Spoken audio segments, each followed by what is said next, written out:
Mis amigos, muy buenas noches. Miren el periódico de hoy. Se habla de esta inflación. A fuerza de buscarla, la conseguimos. Está aquí. La economía del Reino Unido se está derrumbando. ¿Qué significa esta inflación?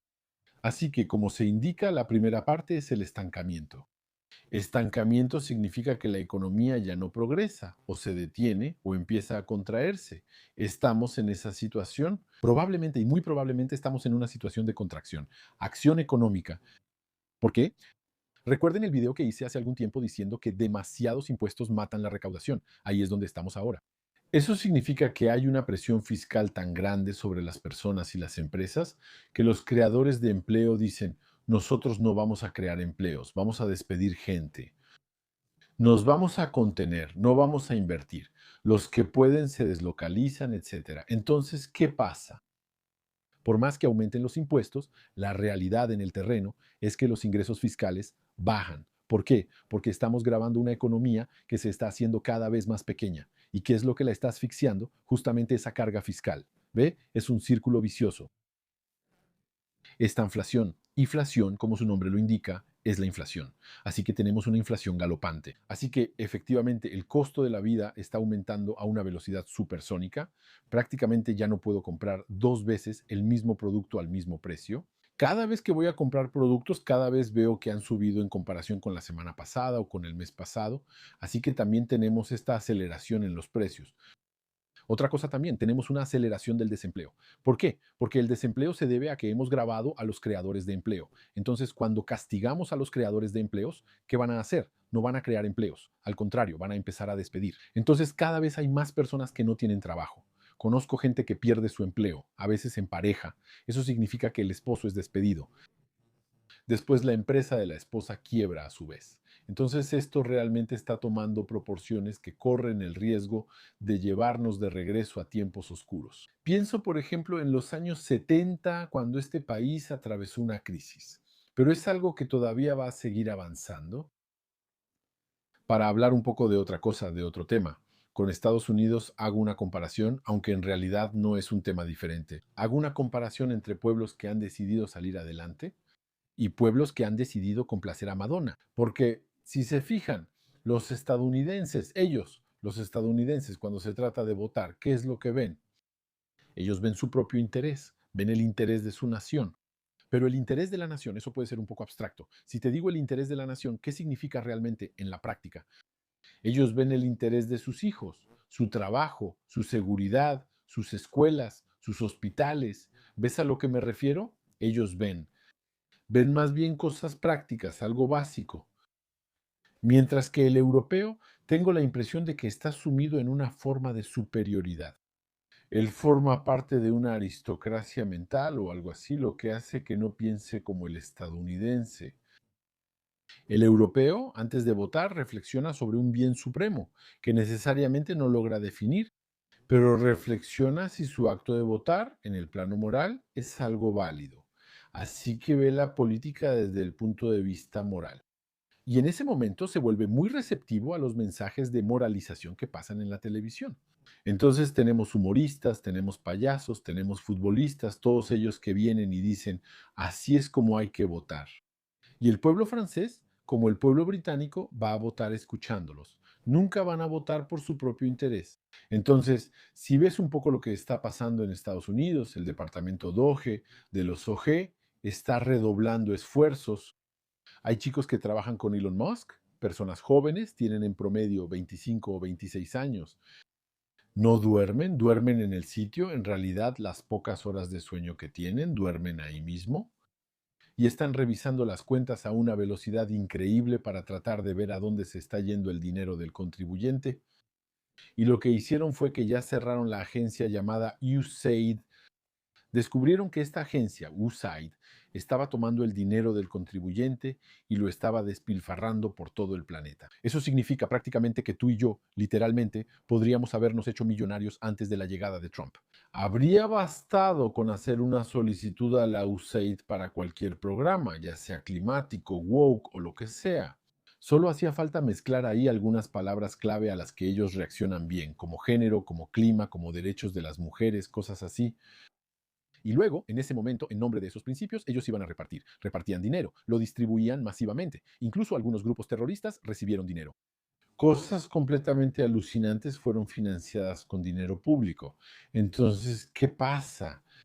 Hoy en día ese dinero está bloqueado, lo cual en principio es algo bueno. También tenemos empleados públicos a quienes se les hizo una oferta y se les dijo, si se van, renuncian, les pagamos hasta el mes de septiembre. ¿Qué opinas al respecto? Última noticia, ya escuché que 20,000 ya aceptaron y luego escuché que 40,000 aceptaron y probablemente la cifra va a aumentar. En realidad, algunos empleados públicos, no digo que todos los empleados públicos, pero algunos empleados públicos, un profesor, por ejemplo, potencialmente podría ser un empleado público.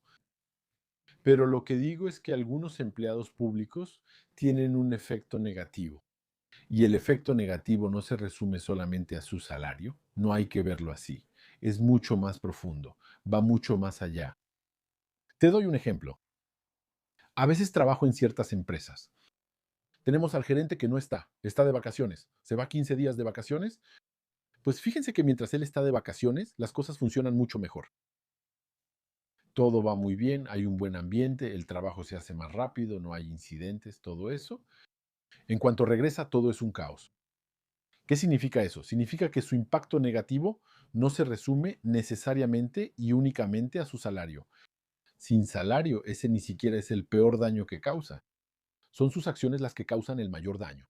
Cuando tienes funcionarios que impiden que la gente trabaje, que impiden la creación, que impiden que las personas evolucionen, que impiden que la gente se mueva, que ahuyentan las inversiones, que bloquean la iniciativa, ¿qué pasa?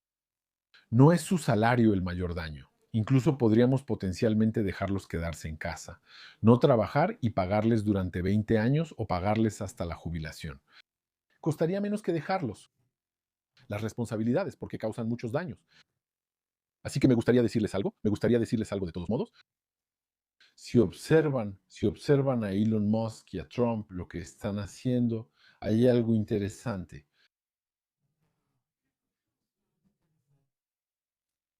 ¿Qué está haciendo? Miren, está reduciendo el tamaño del Estado, está cerrando agencias estatales, está pidiendo a los funcionarios que se vayan, está eliminando leyes, eliminando regulaciones. ¿No te recuerda a nada eso? ¿No les recuerda nada en absoluto? ¿La actitud? Estamos en una actitud de la izquierda anárquica o anarquista. Es la izquierda anarquista. Estamos en una línea, literalmente, no sé si Lenin era, en una época se sospechó que era anarquista, pero yo diría que estamos más bien en la línea de Rosa Luxemburgo. Estamos en ese punto. Porque anarquista no significa necesariamente caótico, no significa necesariamente desordenado. Entramos en la habitación de un adolescente o de un niño, su habitación está completamente desordenada. Decimos, qué anarquía. ¿Por qué? Porque hemos sido programados para pensar así. Atención, eso es una programación mental, es una programación. Es una programación que impulsa al esclavismo. Te explico.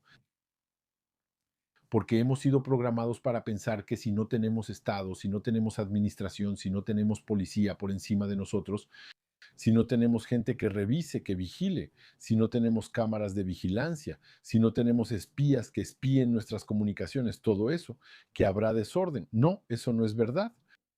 Miren, si retomo esta empresa que mencioné antes, que funciona muy bien cuando no hay gerente, de hecho, hoy en día hay empresas que incluso tienen miles de empleados y no tienen ni un solo gerente. Se podría decir que es un caso de anarquía en la práctica, pero no es anarquía en el sentido de desorden, es anarquía en el sentido de autonomía, en el sentido de responsabilidad. La gente es lo suficientemente madura para poder gestionarse a sí misma, para poder definir sus propiedades, sus prioridades, para poder hacer un buen trabajo sin necesidad de tener a alguien supervisándolos constantemente. ¿De acuerdo? Entonces, hoy estamos con la reducción del Estado, con la supresión de dependencias y todo eso. Estamos literalmente en un enfoque de la izquierda anarquista. ¿Ven? Anarquista en el sentido, digamos, noble del término. ¿Ok? Entonces, si ven, les voy a decir algo respecto a la USAID que fue eliminada. Hay algo muy interesante. Eso es lo que se llama redistribución. porque la USAID captura el dinero de los contribuyentes y lo redistribuye. ¿Cómo lo redistribuye? No lo redistribuye de manera transparente, no lo distribuye de manera consensuada, no lo distribuye de una forma que hubiera sido aprobada por el contribuyente. No, de manera totalmente opaca distribuye dinero en causas ideológicas que el contribuyente nunca habría aceptado, nunca habría aprobado. Eso abre el camino, pues. Les cuento. Subtítulos de Radio Canadá. En nuestra forma de sociedad actual, el fruto de nuestro trabajo es apropiado. Y una parte creciente del fruto de nuestro trabajo, de nuestro ingreso, es capturada por el Estado. Y después, posteriormente, pasa a organizaciones, asociaciones, sistemas, administraciones. Lo que ustedes quieren es que él redistribuya, es decir, que haya una redistribución de la riqueza hacia puestos que nunca habríamos creado si tuviéramos la posibilidad, nosotros mismos, de cruzar y controlar a dónde va el fruto de nuestro trabajo. Les doy solo un ejemplo para acercarnos a la idea. Imaginemos que estamos en un barco y naufraga y nos encontramos unas 100 personas en una isla desierta. Después de un tiempo, nadie viene a rescatarnos. Entonces decidimos, bueno chicos, escuchen, vamos a tener que organizarnos, vamos a tener que trabajar. Y luego cada quien, tú eres carpintero, tú serás el médico, bueno, tú serás el médico de la isla, tú no sé qué serás. Y cada quien va a aprender un oficio o usar su oficio y empezar a crear una especie de vida en comunidad en la isla. Ok, ahora, somos libres, somos un centenar de personas. Vivimos en anarquía, no tenemos presidente, no tenemos rey, no tenemos a nadie que nos gobierne. Vivimos por nosotros mismos, de mutuo acuerdo. Y en ese momento, en su opinión, les hago la pregunta. ¿De verdad les hago la pregunta? Imaginemos que en esa isla estamos ahí en la noche platicando y decimos, escuchen muchachos, este año recolectamos X toneladas de madera, X toneladas de bayas, X toneladas de manzanas, todo eso. Ahí está, tenemos todo. Todas nuestras riquezas que tenemos, acumuladas en un pequeño almacén, ¿verdad? De nuestra propia fabricación. Me gustaría decirles algo. He notado que Michelle no es cierto, Michelle juega bien al fútbol. Vi que encontró una bolsa de plástico, la llenó de hojas de piedra y vi que era un regateador excepcional. Vi que logra lanzar la bolsa y hacerla pasar entre dos cocoteros como nadie. Y pienso que este Michel lo que vamos a hacer, porque es un buen futbolista, le vamos a dar la mitad de nuestros recursos, le vamos a dar la mitad de la madera, la mitad de las manzanas, la mitad del pescado, se los vamos a dar a Michel porque precisamente es un excelente futbolista y le vamos a pagar a Michel mucho más que al cirujano, mucho más que al enfermero. ¿Creen que eso funcionaría, sinceramente? ¿Creen que eso funcionaría ni un segundo? ¿Ok? No es posible. Saben bien que eso no funciona así. ¿De acuerdo? Me habría convertido en su hazmerreír. Nadie habría hecho eso. Sin embargo, hoy vivimos en una sociedad donde un futbolista puede ganar fácilmente 500,000 euros por semana. Nuestras riquezas van hacia puestos que si tuviéramos que elegir, no habríamos hecho eso. Hoy, cuando veo, no sé, veo a una, ni siquiera hablo de una celebridad, ni siquiera hablo de un cantante, imaginemos en la isla, digo, ese canta bien. Y porque canta bien, le vamos a dar tantos recursos que todos nosotros nos vamos a privar, todos vamos a vivir con lo mínimo, todos vamos a llegar al nivel de la supervivencia, pero le vamos a dar tantas manzanas, tantos pescados. Aunque se pudran frente a su choza, no importa. Pero canta bien, porque sabe cantar, es un cantante. Le vamos a pagar tanto, nunca haríamos eso. No es posible. Nunca dejaríamos que tantas riquezas se fueran a puestos tan fútiles. Lo digo con todo el respeto para los cantantes y también con todo el respeto para los futbolistas. Pero ustedes ven claramente que hay una pérdida de proporción en la sociedad en la que vivimos. Hoy en día, literalmente tenemos a una celebridad, se casa con una mujer, se divorcia de ella, y solo porque esa mujer, el único mérito que tiene en la sociedad es haberse casado con esa celebridad y haberse divorciado 2 años después, es multimillonaria. ¿De verdad creen que si tuviéramos la opción como sociedad, le daríamos millones a la exesposa de una celebridad? ¿De verdad piensan que lo haríamos? Jamás en la vida. Entonces, ¿qué pasa? Hoy vivimos en una especie de mundo donde hay una redistribución forzada del fruto de nuestro trabajo. Si miran en el mundo la historia de la humanidad, si tengo que describirles la historia de la humanidad en este aspecto, en un minuto, al principio empezamos como en la isla desierta, cada quien trabajaba por su cuenta, cada quien producía. Tú produces leche, bebes leche, produces plátanos, comes plátanos y luego de vez en cuando intentas intercambiar con tu vecino, buen método, yo te doy plátanos, dame leche, algo así. Después lo que hicimos fue pasar a otro sistema. En cuanto empezamos a trabajar colectivamente, ahí está el problema. Una vez que empezamos a trabajar colectivamente, ahí pasaron cosas. Es decir, que llegaron personas. Es como si estuviéramos en la isla y de repente alguien llega por la fuerza y dice, ahora trabajan para mí en la isla. Yo voy a pasar el día de fiesta y todo eso, y ustedes trabajan para mí y yo tomo el fruto de su trabajo. Entonces, eso no ha cambiado hasta ahora, en realidad. ¿Qué pasó? Al principio tuvimos la esclavitud. La esclavitud es, haces trabajar a alguien y le quitas por la fuerza el fruto de su trabajo. Después tuvimos, y de hecho hubo una convivencia, no digo después en el sentido de que un sistema reemplazó al otro, sino que coexistieron. Después tuvimos el feudalismo. El feudalismo es un sistema de siervos, personas reducidas a la servidumbre, a la servidumbre. Entonces, se reduce a la servidumbre. Eso significa que va a trabajar para un señor feudal, por ejemplo, va a trabajar la tierra, que no es suya, y va a dar la mayor parte del fruto de su trabajo al terrateniente, que él sí es propietario de la tierra, no trabaja, no necesita trabajar. Pero te das cuenta de que en ese sistema, mientras menos trabajas, más rico eres. Se parece a algo hoy en día. Se nota que hoy en día tenemos personas que más se esfuerzan en una empresa. Las personas que más se esfuerzan, que más trabajan, generalmente son las peor pagadas. Tomen, no sé, tomen, les doy el ejemplo de Veolia, por ejemplo, solo por citar algo al azar, creo que forman parte del CAC. 40 se dan cuenta bien que no es Dede o Raymond los que recogen la basura, ¿verdad? Los que se rompen la espalda trabajando a las 5 de la mañana, quienes ganan más, sino más bien el director general, por ejemplo, ¿verdad? La gente que está en su equipo, los que están a su alrededor, ¿entienden? Entonces, este sistema hace que los que trabajan den el fruto de su trabajo, entonces, a unos propietarios que ellos viven de una renta, son rentistas, en realidad. Eso es lo que pasa. Eso es lo que pasa y eso es la tecnología la que nos lo trae de vuelta. Hoy tenemos lo que llamamos el tecnofeudalismo. El tecnofeudalismo hace que, por ejemplo, tengas un espacio digital que cuesta cada vez más caro. Ve a hacer publicidad en Google y luego me cuentas, un espacio digital hoy en día, si quieres ocuparlo, tienes que pagar millones. Millones y millones es demasiado caro. Entonces, la mayoría de la gente no puede ocupar un espacio digital. Te doy un ejemplo. Alguien abre un hotel, no puede simplemente ocupar, puede crear un sitio web si quiere, sí puede crear un Instagram, crear un sitio web, pero su sitio web será invisible, su Instagram será invisible. Y la única manera de ser visible es pagando, pagando muy caro. Como el espacio digital se ha vuelto demasiado, demasiado caro, ¿qué hace? Va a registrarse en una plataforma como Booking, que le va a quitar el 30% del precio de la habitación, aunque Booking ni siquiera tiene habitaciones propias. Estamos en una lógica de feudalismo.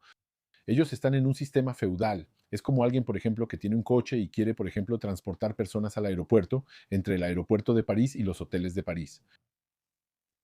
No puede hacerlo. Bueno, siempre puede crear un sitio web, a veces funcionan, a veces no. De vez en cuando habrá un turista que dirá, hola, ¿cómo estás? Y ya, eso es todo. Es muy difícil para él ocupar ese espacio, es muy difícil para él aparecer en los primeros resultados de Google, es difícil para él tener visitas, pero también hay otra cosa que no tiene los datos, no conoce los hábitos de desplazamiento de millones de personas, no sabe dónde posicionarse, cuánto cobrar, no sabe nada de eso. Eso lo sabe Uber. Uber no tiene autos, pero lo que puede hacer es justamente posicionarse en una lógica de tecnofeudalismo, donde él va a trabajar, entre comillas, para ellos. De hecho, ni siquiera trabaja para ellos, no es empleado por ellos. Él va a trabajar y les va a dar una parte enorme de sus ingresos, precisamente para justificar su presencia en su espacio tecnológico, que se convierte justamente, y aquí estamos en una lógica de tecnofeudalismo, una vez más. Entonces, la otra opción que surgió es lo que llamamos simple y llanamente el capitalismo. Es que hoy estamos en una situación capitalista donde hay personas que tienen que dar una buena parte del producto de su trabajo, dárselo a la empresa, por supuesto, y a sus directivos e inversionistas, a sus accionistas, etcétera, a la bolsa, en realidad, quedándose con lo mínimo. Porque el verdadero valor, por ejemplo, en Veolia, son los trabajadores que realmente están recogiendo la basura. Son ellos quienes crean el valor. Los demás están ahí para un sistema de captura Y el sistema de captura, ese, toma más dinero que el sistema de trabajo. Claramente hay una supremacía de las fuerzas del dinero sobre las fuerzas del trabajo. Lo ven claramente y lo ven en su vida todos los días. Ustedes crean mucho valor y reciben solo una fracción del valor que crean. ¿Dónde está el resto? ¿Dónde está el resto del dinero? ¿Dónde está el resto del valor? Porque ustedes crean valor, porque si trabajan como asalariados les pagan. No les pagan por caridad, no les están haciendo caridad. Los están empleando porque ustedes producen valor. Y el dinero que les dan es una fracción del valor que ustedes crean. ¿El resto a dónde va? ¿El resto a dónde va? Ven, es capturado. Entonces, ¿cuál es el objetivo del sistema?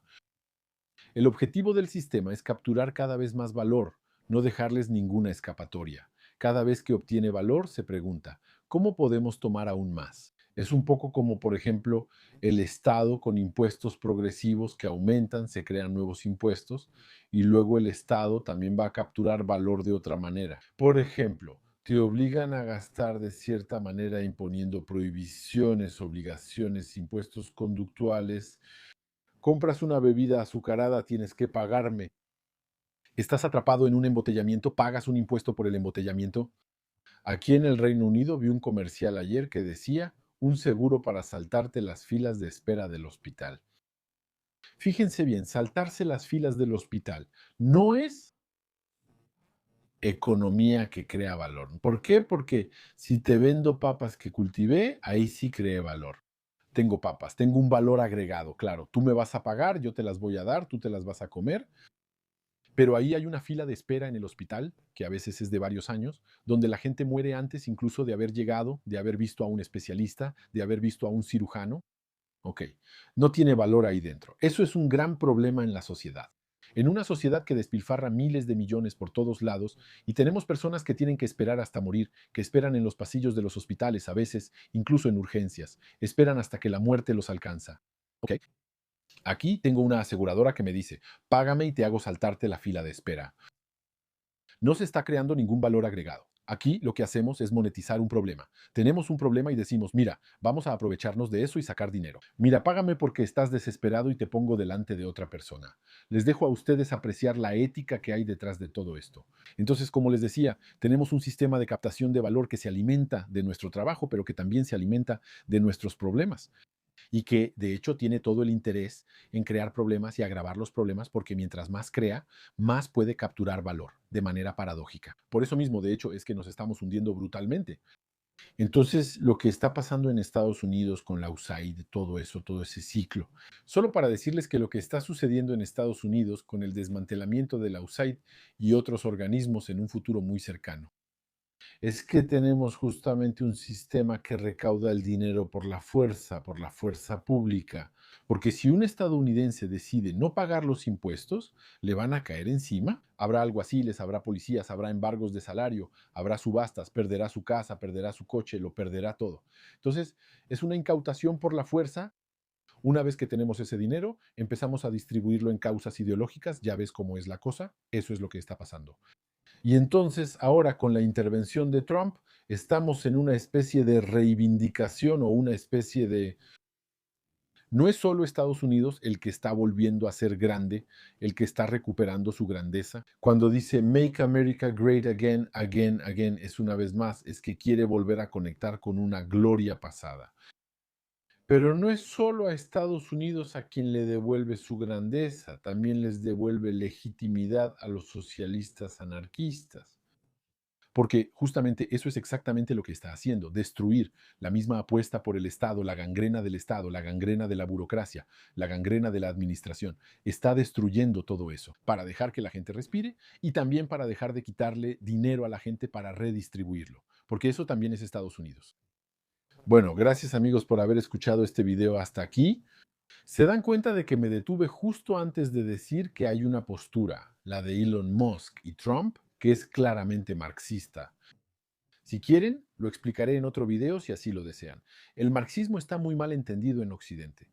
Si quieren, puedo hacer algunos videos para explicar esto un poco más claramente, pero realmente hay realmente un enfoque que me gusta mucho de estos dos tipos. Gracias amigos por haber escuchado este video hasta aquí y nos vemos en el próximo.